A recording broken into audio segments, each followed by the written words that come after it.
Nasabwe gutanga ikiganiro kuri uko u Rwanda ruhagaze mu ruhando mpuzamahanga. Reka icyo kibazo mpite ngisubiza.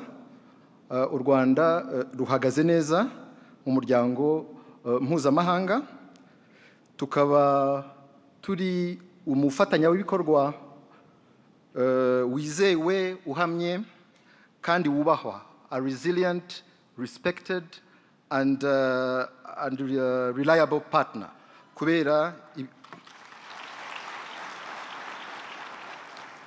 ibyo ni ukubera ibikorwa bitanga umusaruro twagaragaje. Ngira ngo n'ejo ibiganiro byatanzwe byaganishaga kuri iyo ngingo. Njyewe rero ndababwira muri make ibijyanye n'akazi nshinzwe. Hari umubano, guteza imbere umubano mwiza n'amahanga. Hari ibijyanye n'ubukungu kuko ni nabyo turabishinzwe, ndetse n'umutekano. Umutekano mu gihugu aho dufatanya n'inzego z'umutekano, ndetse n'umutekano mu mahanga. Ku byerekeye umubano n'amahanga, u Rwanda rwagiye rwagura amarembo, cyane cyane iyo uhereye ku nama ya mbere y'umushyikirano yabaye muri 2003. U Rwanda rwari rufite ambasade 20 gusa, ariko ubu ngubu zimaze kugera muri 50 kandi mu migabane yose y'isi, ndetse na ambasade z'amahanga zariyongereye, kuko uwo mwaka tuvuga w'umushyikirano wa mbere twari dufite ambasade z'amahanga 16 gusa, ubu zimaze kuba 47. Hari kandi n'imiryango mpuzamahanga nayo yafashe icyemezo cyo gushyira icyicaro muri iki gihugu, imiryango mpuzamahanga igera kuri 22. Usibye uwo mubano tugirana n'ibihugu, hari n'umubano tugira mu rwego rw'imiryango mpuzamahanga.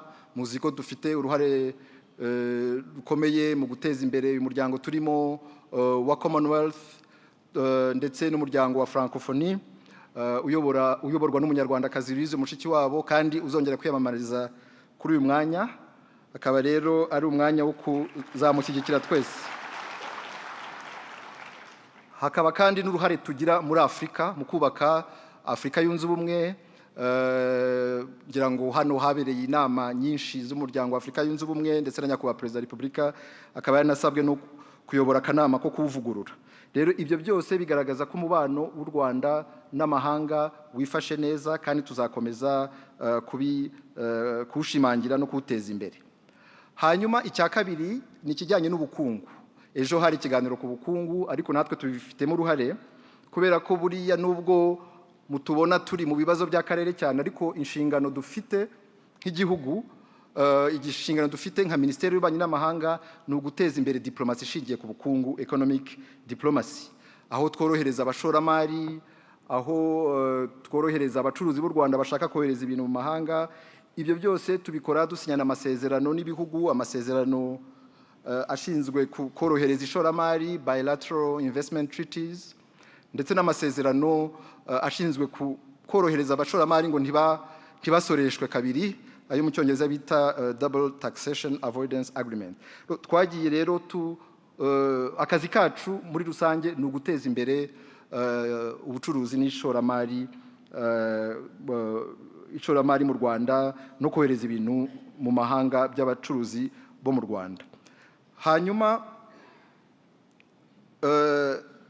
muri ibyo byo guteza imbere ubukungu, hari n'abanyarwanda batuye mu mahanga nabo babigiramo uruhare rukomeye, kuko usibye kubakangurira kwishyira hamwe, gukunda u Rwanda, kurangwa n'ubunyarwanda, hari n'ibijyanye n'ubukungu bakora, arukoreza amafaranga mu Rwanda, ibyo bita remittances. Nk'umushyikirano wa mbere wabaye, abanyarwanda boherezaga amafaranga mu Rwanda agera kuri $9.6 by'amadolari. Ubu ngubu ayo mafaranga ageze kuri miliyoni 502. Ni ukuvuga ko byikubye inshuro 52. Hari kandi n'ishoramari abanyarwanda batuye mu mahanga bakora mu gihugu, hakaba gufatanya n'ibikorwa bya leta, mwarabyumvise bya Chana Challenge, dusangire lunch n'ibindi. ndetse hakaba no kohereza abanyarwanda bari mu mahanga bize kugira ngo bafatanye n'u Rwanda mu kuruteza imbere. Hari abaganga baza, hari aboherezwa mu bijyanye n'amashuri y'imyuga n'ubumenyingiro TVET n'ibindi. Ni ukuvuga rero ko na diaspora ifite uruhare rukomeye mu guteza imbere ubukungu bw'igihugu. Ngeze rero ku mutekano. Umutekano mbere na mbere mu rwego mpuzamahanga, murabizi ko u Rwanda ari umufatanyabikorwa ukomeye w'umuryango w'abibumbye mu kubungabunga umutekano ku isi. Tukaba turi aba kabiri ku isi n'abasirikare bagera hafi kuri 6,000 twohereza mu bihugu bitandukanye, igihugu cya Sudani y'Epfo ndetse na Repubulika ya Afurika yo hagati. Ibyo ariko tukaba tunashishikajwe no kurengera abaturage cyane cyane, kubera ko kugira ingabo mu muryango w'abibumbye ntabwo bihagije, kuko no mu Rwanda mu gihe cya jenoside yakorewe Abatutsi izo ngabo zari zihari, ariko icyo zigomba gukora ni ukurengera abaturage. Ibyo ndetse bikaba byaratumye tunagirana n'amasezerano n'ibihugu nka Mozambique ndetse na Centrafrique kugira ngo naho tubafashe mu gukemura ibibazo by'umutekano. Hanyuma rero ku byerekeye umutekano, ntabwo kubungabunga umutekano peacekeeping ari byo byakemura ikibazo gusa. Mbere na mbere ari gukemura ibibazo mu mizi. Hari ibibazo bihari, ibibazo by'ihohoterwa, ibibazo byo kudaha amahirwe abanyagihugu bose. Ni nayo mpamvu rero tugomba kwicara ngo turebe ibibazo mu mizi uko biteye, bikaba binganisha rero mu kibazo cy'umutekano mu karere k'ibiyaga bigari. Ejo nyakubahwa Perezida wa Repubulika yabahaye ikiganiro, yababwiye uko pozisiyo y'u Rwanda kuri iki kibazo. Iki kibazo iyo musoma ibinyamakuru, imbuga nkoranyambaga, harimo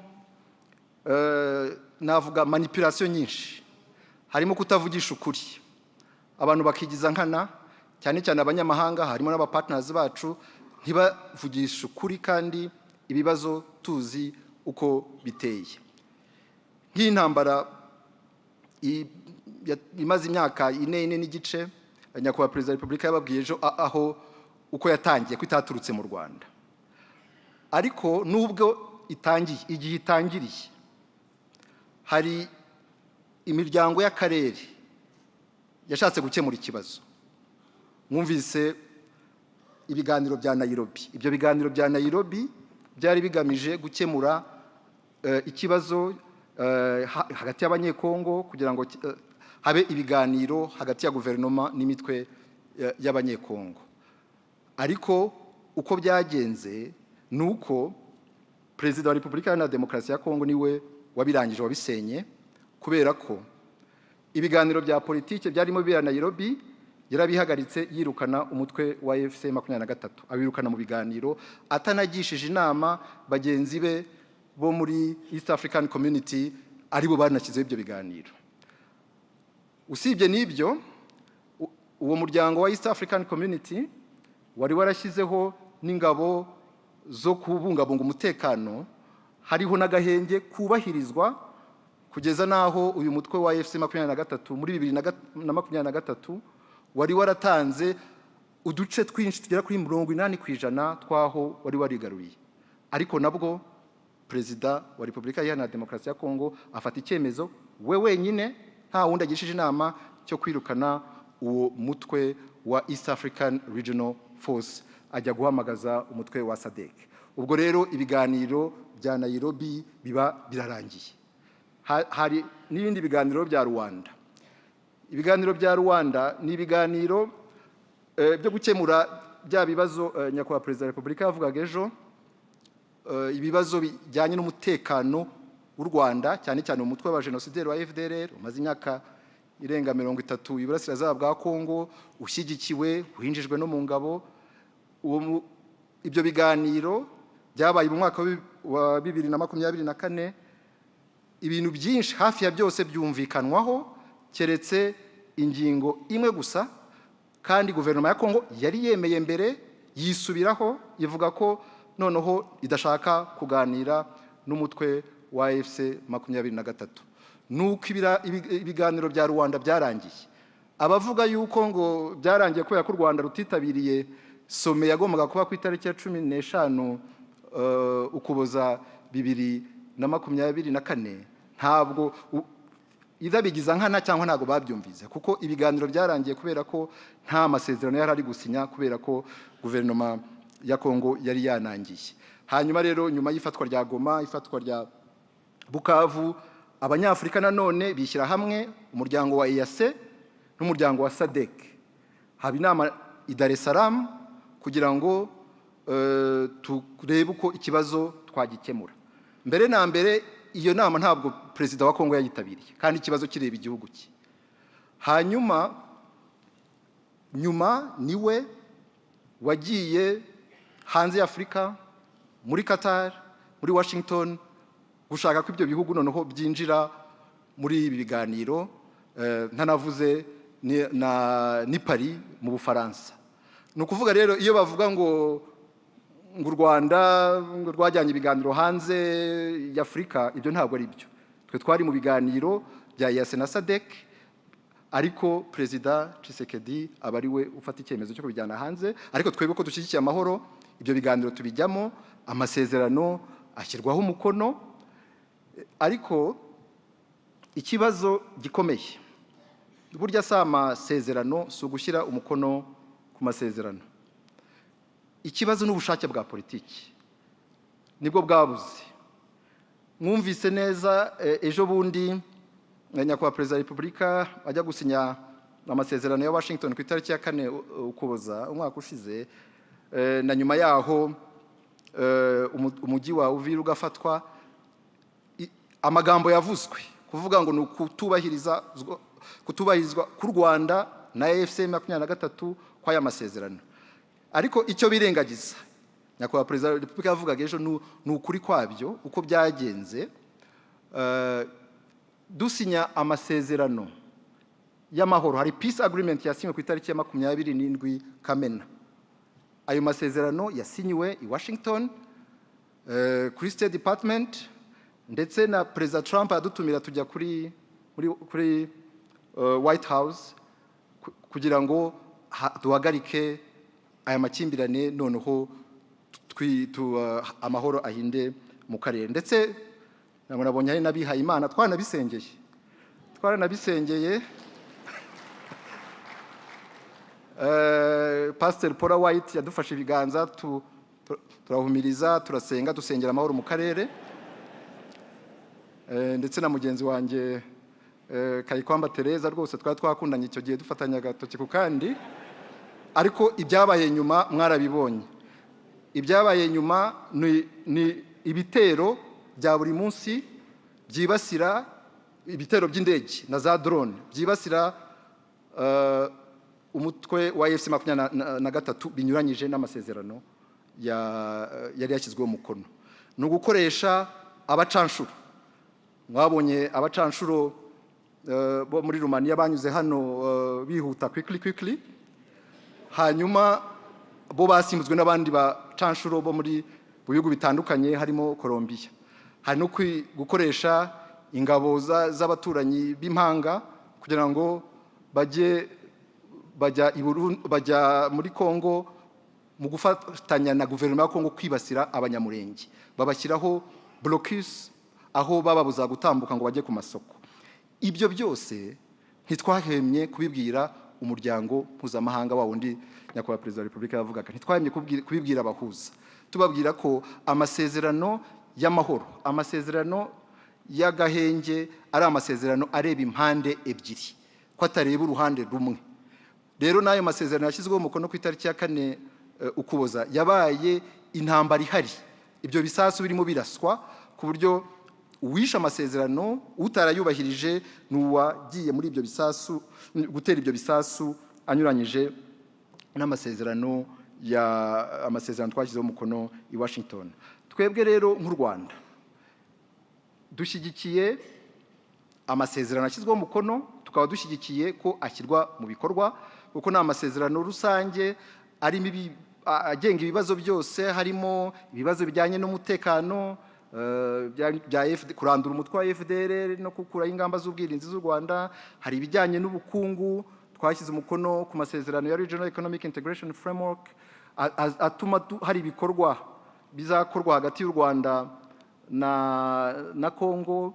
Hakaba n'ibindi bijyanye na politike kugira ngo amahoro ahinde mu karere. Hakaba rero n'ibindi biganiro biri Doha hagati y'abanyekongo, hagati ya guverinoma ya Kongo n'umutwe wa FC23, naho tukaba twizera yuko ibiganiro bizakomeza kugira ngo bishyirwe mu bikorwa. Hanyuma icyagaragaye n'uyu mwaka utangira, natwe tushaka no kuhingufu n'ubu buhuza bwa Afurika, kubera ko nkuko mwabyumvise ubuhuza bwatangiye muri Afurika ariko bujyanwa hanze ya Afurika.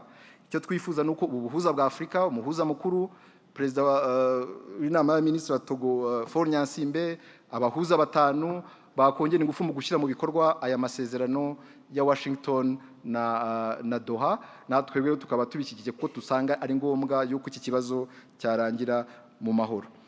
Mu gusoza nagira ngo mvuge ibintu bibiri gusa. Icya mbere nk'uko nabivuze, u Rwanda ruhagaze neza, rufitanye umubano mwiza ugenda wiyongera n'ibihugu by'amahanga, nubwo tubona amakimbirane ahari mu bihugu by'ibigugu ku isi, ariko u Rwanda rukomeje iterambere no gutsura umubano n'amahanga. Icya kabiri aricyo nyakubahwa perezida wa Repubulika akunze kutubwira, nuko u Rwanda rufite umutekano, u Rwanda rurarinzwe, abanyarwanda nibaryame biyorose basinzire. Twashyizeho ingamba z'ubwirinzi, hari zimwe mwabonye zimira ibisasu bunguri, hakaba n'izindi zihari zose zigamije kurinda umutekano w'u Rwanda, kurinda umutekano w'abanyarwanda, kugira ngo twese twikomereze imihigo. Murakoze.